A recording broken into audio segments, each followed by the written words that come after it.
Oi, eu sou a Vanu Marte e hoje a gente vai conversar sobre Quincas Borba, do Machado de Assis.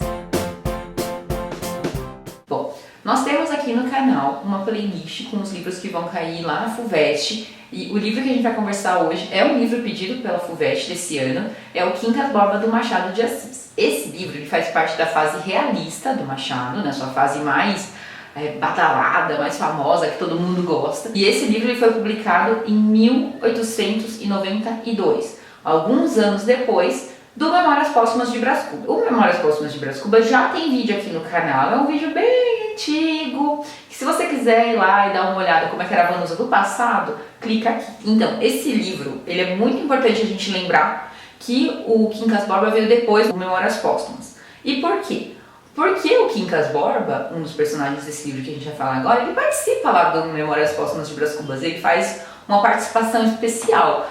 Lá no Memórias Póstumas de Brás Cubas ele aparece como um mendigo, que era amigo de infância ali do Brás Cubas. Ele rouba o Brás Cubas, pega o relógio dele. No final do livro ele volta como um fidalgo, né, como um nobre, ele volta todo rico. Ele já está criando lá uma filosofia de vida, que é o Humanitas, ou o Humanitismo. E ele dá uma introduçãozinha ali dessa filosofia de vida, mas logo ele some e aí começa essa nossa história, que é o Quincas Borba. Bom, nessa nossa história de agora, o Quincas Borba ele já está bem doente, já está quase morrendo. Ele tem uma grande fortuna, né? Ele é muito rico. E ele tem um amigo que é o Rubião. O Rubião, ele é um professor que cuida ali do Quincas Borba nos momentos finais da vida dele. Então, como o Quincas Borba não tem nenhum filho, não tem herdeiro, não tem parente, não tem nada, ele só tem o Rubião, ele deixa pro Rubião tudo o que ele tinha, né? Ele vira o herdeiro universal. Com uma única condição. A condição de que o Rubião tomasse conta do cão dele, que era também chamado Quincas Borba. Agora, o Quincas Borba, o ser humano, não o cão, ele tinha uma filosofia, ele era um filósofo, e ele desenvolveu ali uma filosofia que se chama Humanitas, ou Humanitismo. O Humanitas, ele é meio que uma paródia, ele é meio que uma gracinha com uma filosofia que estava acontecendo ali mais ou menos no século XIX. E para explicar para o Rubião, ele queria que o Rubião fosse o discípulo dele, mas o Rubião não dava bola nenhuma para ser discípulo, para filosofia, para nada disso. Então, para ele convencer o Rubião, né, ele conta para o Rubião, ele explica mais ou menos o Humanitismo através de uma historinha, que é a do campo de batatas. O Quincas Borba fala assim para o Rubião: olha, Rubião, existiam duas tribos, dois grupos, eles precisavam seguir viagem, e eles se deparam com um campo de batatas. Só que eles percebem que, para seguir viagem, eles precisam das batatas, né? Comer a batata, se alimentar, porque eles já estão fracos e tal, já estão frágeis para uma viagem tão longa. Só que eles percebem, as tribos percebem, que aquelas batatas não dão para os dois. E caso eles dividam, eles não vão conseguir seguir viagem. Então eles precisam guerrear ali, brigar entre eles, para saber quem que vai ficar com a batata, para poder comer a batata e seguir viagem e chegar ali num lugar melhor, onde eles podem até fazer plantações de outras coisas e ter uma vida mais de boa. E aí eles guerreiam entre eles e os vencedores ficam com as batatas, os perdedores ficam, sabe, com fome e afins. Essa filosofia de vida, ela fala sobre aquele instinto mais primário do ser humano, que é o instinto da sobrevivência mesmo, do que o ser humano faz pela sobrevivência e como que os nossos instintos, eles atuam nas nossas ações no nosso dia a dia. Mais ou menos isso. O Rubião, zero bola pra isso. Passa um tempo, o Quincas Borba falece, ele falece logo no princípio do livro, deixando pro Rubião tudo que ele tem. O Rubião pega esse dinheiro e vai para o Rio de Janeiro, né? Vai lá pra corte. Ele era lá no interior de Minas Gerais, lá de Barbacena, ele pega o cachorro, pega o dinheiro e Rio de Janeiro. Lá no Rio de Janeiro, né, na viagem pro Rio de Janeiro, ele conhece um casal, que é o Cristiano Palha e a Sofia. A Sofia, ela é uma moça muito bonita, linda, toda curvilínea, toda maravilhosa.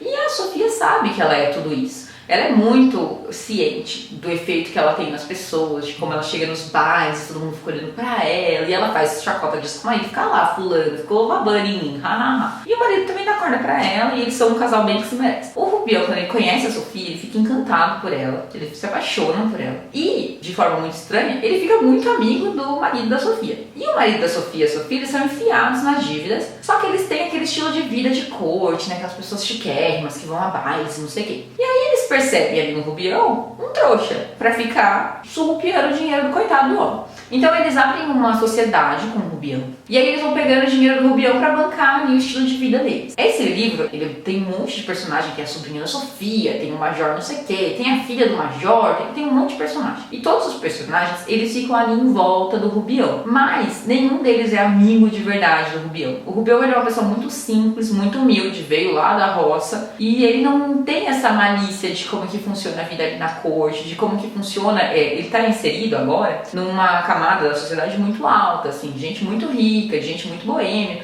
e ele não sabe lidar com essas pessoas, ele não entende como que essas pessoas funcionam e ele não se encaixa. E essas pessoas percebem isso e elas usam da ingenuidade do Rubião para tirar proveito do dinheiro dele, do prestígio dele e tudo. Esse livro, quando ele foi publicado lá em 1892, ele foi publicado como folhetim. Boa parte dos livros publicados ali mais ou menos nessa época, né, nesse período do realismo, eles eram publicados como folhetim.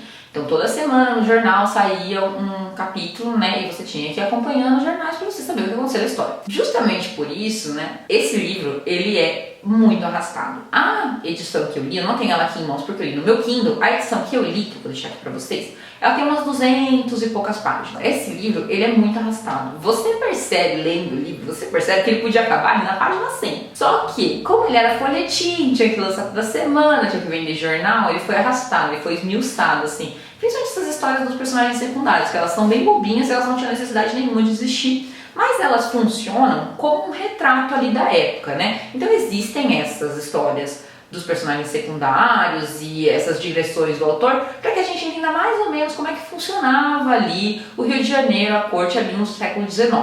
Mas desnecessário e barriga, muita gordurinha. Mas conforme a gente vai lendo ali o livro, vai chegando mais pro final do livro, a gente vai ver o que aconteceu com o Rubião, né? O Rubião chegou lá no Rio de Janeiro, fez esse monte de amigos interesseiros que ficavam roubando do dinheiro dele. E aos poucos o Rubião, ele foi meio que enlouquecendo, ele foi tendo uns lapsos de loucura. Chega um período do livro que o Rubião, ele acredita que ele é Napoleão III, ele acha que ele e a Sofia tiveram um amor ali, que ela também é apaixonada por ele. Acontecem muitas coisas e ele vai perdendo dinheiro, que o dinheiro dele vai escorrendo pelo rabo. Até chegar um ponto em que ele é quase um mendigo. E aí ele acaba voltando para Barbacena. Esse livro, apesar dele ser bastante barrigudo, assim, apesar dele ser bastante esticado, a gente consegue traçar um paralelo muito interessante entre a história do Rubião e a filosofia do Quincas Borba, o Humanitas. Porque a filosofia, ela fala justamente desse instinto de sobrevivência do ser humano, né? Do que o ser humano é capaz de fazer para sobreviver. E o Rubião, ele era uma pessoa normal, uma pessoa simples,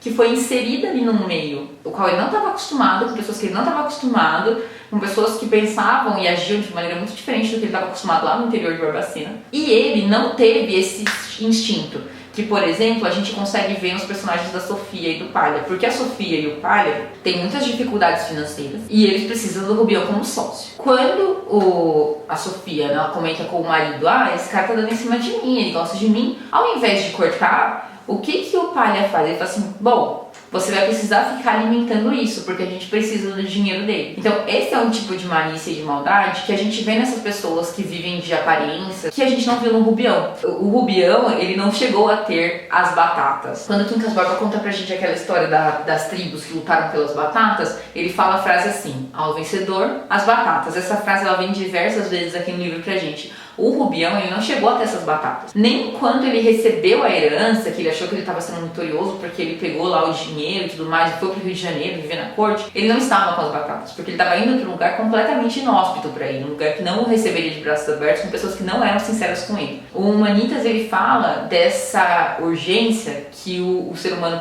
tem para viver e desses instintos que fazem com que a gente queira sobreviver no matter what. E o Rubião, ele não teve essa sagacidade, ele não teve essa malícia. E isso é muito legal a gente perceber conforme a gente vai lendo o livro. Porém, eu devo dizer que eu não achei esse livro tão gostoso de ler quanto eu achei outros livros do Machado de Assis. Quando a gente pensa, tipo, no Memórias Póstumas, no Dom Casmurro, no Alienista, são leituras que pra mim vieram mais fáceis. Eu até tive um sentimento muito parecido com quando eu li Deuses Americanos do Neil Gaiman. Eu comentei aqui com vocês que eu não gostei nem um pouco de Deuses Americanos, mas que o jeito que o Neil Gaiman escreve é tão envolvente que eu li aquele livro mesmo sem vontade nenhuma. É muito parecido com o que aconteceu comigo lendo Quincas Borba. Eu não senti empatia por nenhum personagem.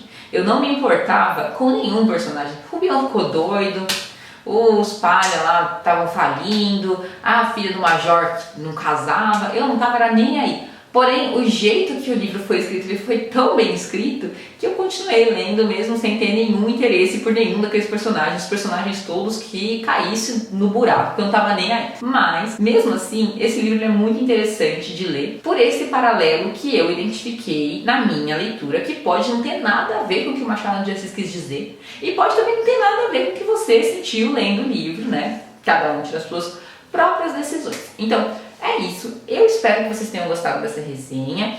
Se você leu esse livro e identificou nele alguma coisa que eu não identifiquei, comenta aqui embaixo pra mim, pra eu saber, pra eu ver se eu perdi alguma coisa do livro e tudo mais. Não se esqueça de me acompanhar nas minhas redes sociais, eu sou Vana Martin em todas elas.